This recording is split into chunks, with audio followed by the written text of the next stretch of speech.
verse. Isaiah chapter 43, verses 18. Verse 18. Sabi dito, no? Tingnan niyo po ito, mga kapatid. Forget the former things. Sabi nga natin, forget! Come on, forget! One more time!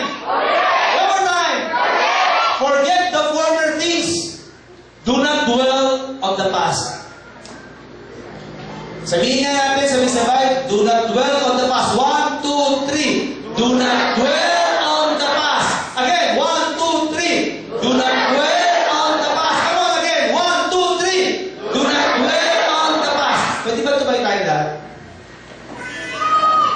Come on.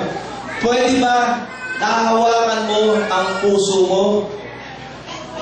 Left hand and right hand isaksak mo sa presence ng Lord. Pwede ba? Gawin natin isang seryosong bagay po itong gagawin natin ito. Okay. Sabihin nga natin sabay-sabay, forget the former things, do not dwell on the past. 1, 2, 3. Forget the former things, do not dwell on the past. Again.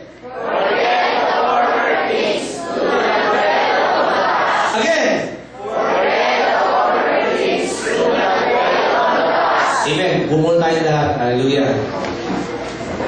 Mga kapatid,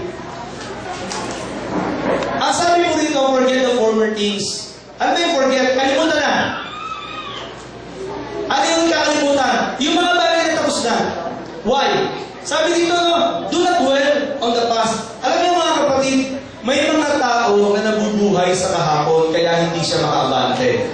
At ginagamit ng kaawayan para hindi ka umabante. Okay? May mga taong ganyan. No? Ang nangyayari sa kanya, ang sabi ni Paul, no? Ang mga bagay na tapos na, nililimot na dapat. At ang ginagawa niya, yung mga bagay na hinaharap, ito yung dapat na harapin. Kasi ito yung nasa harap, yung nasa likod na yan eh. Tapos na yan. No? Kaya sabi nito, dapat yung mga former things, mga kapatid, ano gusto mo? Huwag akong magbago. Tanungin mo si Sister Wei, ano ang gusto niya? Ibalik namin yung nakaraan?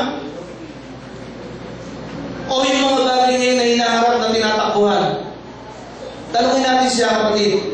Ano pipiliin mo? Yung nakaraan o yung ngayon?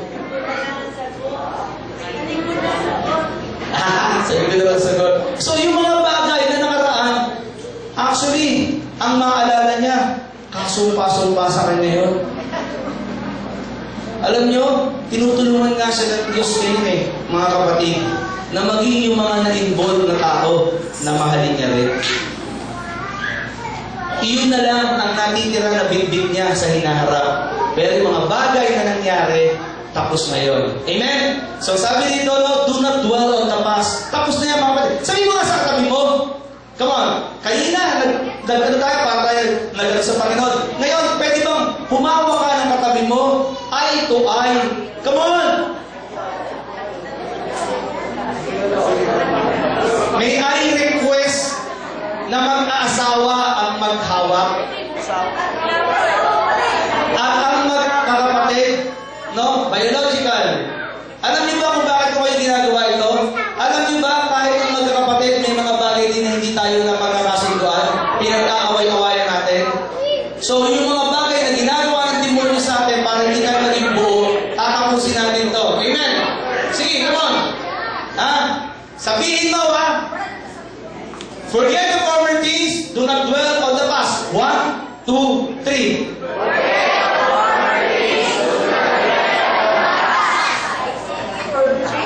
Hindi ako kumbisido. Kapatid, lapitan mo asawa mo. Come on. Yung mag-aasawa, ikaw, forget the former things, do not dwell on the past. May haharapin kayong may resultado. May aayusin ng Diyos sa atin. Come on. Binibreak namin dito ang mga bagay na itinanim ng demonyo sa buhay natin. Sister Wayne, come over here. Pastor, to your wife. Come on. Hayaan nyo na paunahan po namin kayo ni Sister Wayne. Okay? Again, gusto ko pong sabihin sa inyo, masaya po tayo sa loob ng church. Tama po yung attitude natin na ganyan. Pero gusto ko pong sabihin sa inyo na sila Satan seryoso sa atin.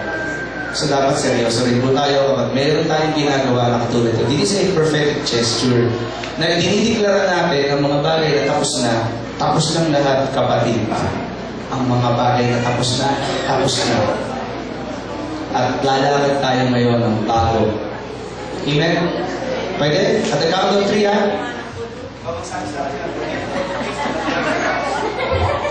Okay. 1, 2, 3.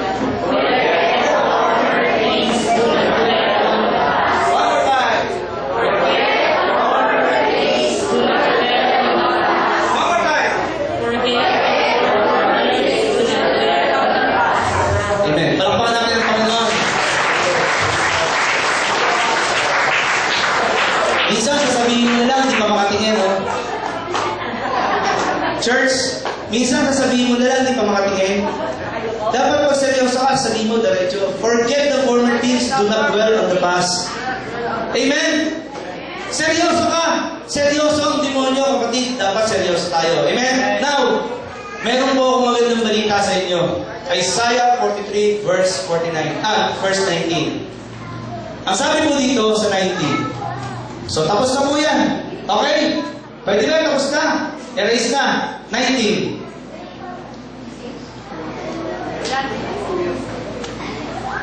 See? Ano ibig sabihin ng see? Nakikita mo ba? Sabi mo nga sa katabi mo, nakikita mo ba? Yan, ganyan, mga gusto ko ganyan. Ayaw ko, hinawakan pa talaga sa lensiyan eh. Hinawakan pa sa lensiyan talaga, nakikita mo? Hindi ka ba nagkasama din sa mundo? Ha? Okay, come on. See? I am doing a new thing. Kapatid, karoon lang ako ng understanding sa oras na ito. Pwede bang sa oras na ito, hindi mo na si Lord na nagsasalita? Pwede bang ikaw muna, lalaki, ang nagsasalita sa oras na ito? At sabihin mo sa wife mo, see, I am doing a new thing. Now it springs up. Do you not perceive it? Hindi mo pa ba nakikita ang asawa ko? Okay, I am making a way in the desert and streams in the wasteland. Tagalog, Brad. May sumisaya sa akin, propeta. Ha? Tingnan dito, oh. Sabi dito, no? Narito, ako'y gagawa ng bagong bagay. Actually, talagang ayoko nitong version natin. Sabi niya, see? Narito. Sabi niya, ako'y gagawa ng bagong bagay. Parang sinasabi mo sa wife mo, narito, ako'y gagawa ng bagong... Parang sa ganda na ngiti mo, parang... ano tawag dito? Ano yung bagong ice drop niyo? Magnum, parang ganda ng magkakaupo. See? Sabi niya, ako'y gagawa ng bagong bagay. Para sinasabi ng lalaki, no? Sa church, no? Sa kanyang asawa. Ngayon, yung ilalabas. Hindi ba ganyan yung malalaman niya? Oh, gagawa rin ako ng daan sa lupang masukal at mga hilig sa ilang. Mga kapatid, sa buhay natin, bilang Kristiyano, ako personal, maraming kapalpakan na ganap sa buhay ko. Sabi ko naman sa inyo, di ba? Pero you know, pipilitin ko, at alam ko nakikita ng asawa ko na may mga bagong bagay na nagaganap sa buhay ko. At ang mga bagay na nagaganap sa buhay ko, kahit masukal ang dadaanan ko, idadalangin ko sa Diyos na matapos ko ito until dumating ang time na humarap ako sa harap ng Panginoon. Parang sa mga. Now, gusto ko sabihin sa inyo mga kapatid, si Lord yung nagsasalita dito. Sabi niya, see? Nawala ba? Okay. Ang sabi dito, no? Narito, see? I am doing a new thing. Now it springs up. Do you not perceive it? I am making a way in the desert and streams in the wasteland. Mga kapatid, dito po ako magtatapos. Isang masakit na katotohanan, kahit dito sa loob po ng ating church, may mga dating nakaupo dyan na ngayon ay wala na. May mga ilang kapatid tayo na hindi na natin kasama sa pananampalataya sa Diyos dito sa loob ng iglesia ito. But you know, masakit man isipin o tanggapin, pero tapos na po ang mga bagay yung mga namin. Now, ito po yung panahon na may ginagawa po ang Diyos sa atin. Sabi ng Lord, see? Nakikita mo ba ang mga taong iyan? Come on, palakpakan natin ang Panginoon. Nakikita mo ba ang mga taong iyan? Na dati hirap-hirap kung paano ang mga asawa, ngayon nandito na ang mga asawa. Come on, let's see the Lord the best. Hallelujah! Hindi mo ba nakikita? Kahit si brother natin ngayon, iba na ang ginagawa ng Diyos. Kapatid, I believe. Yung bagong binubuksan ng Diyos sa atin, naniniwala ako, may magaganap na matindi sa loob ng church na ito. Come on, say amen. May magaganap na malaki sa church na ito.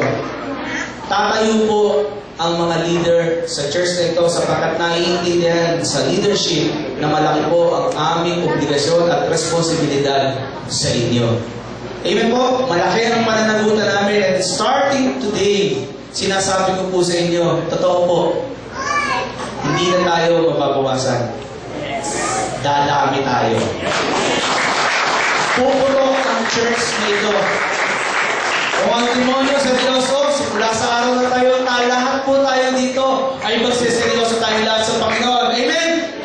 Tumayo po tayo lahat ng mga church. Every time po na may gagawin tayo para sa Panginoon, lagi pong gawin natin yung best po natin. Amen? Lagi pong best kung ibibigay natin. Amen po ba? Amen. Hallelujah.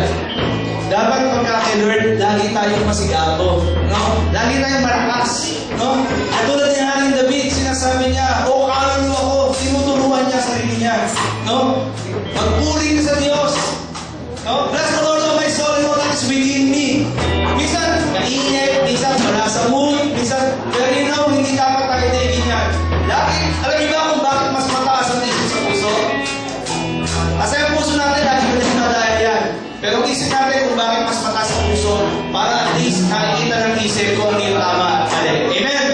So ngayon, sinasabi ng isip natin, sabihin mo sa sarili mo, bless the Lord, oh my soul, and all that is within me. Every time na may gagawin ako, ibigay ko yung best para sa Panginoon. Amen? Sa ating gagawin din, alam niyo po ba?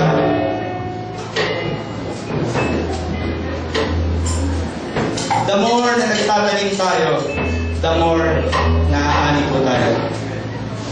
Naniniwala po tayo lahat doon? Mas marami ang tinatanim, mas marami ang aanihin. Hallelujah! Pwede ilihas natin lahat ang ating mga kamay.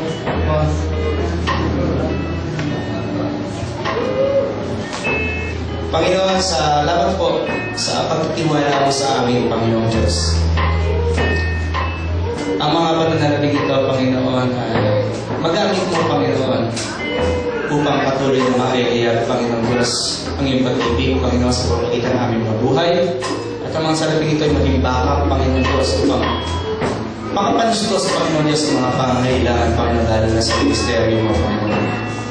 Nagpalain mo, O Diyos, ang buhay ng mga anak mo sa loob ng iglesia na ito, Panginoon. We love you, Lord God, as we love one another, Lord God. Panginoon, patuloy, O Diyos, ang presensya mo ay manahan sa bawat buhay namin sa loob ng iglesia. Ama, pinupuri ka namin at pinasasalamatan ka namin, O Diyos, sa pangalan ng Jesus.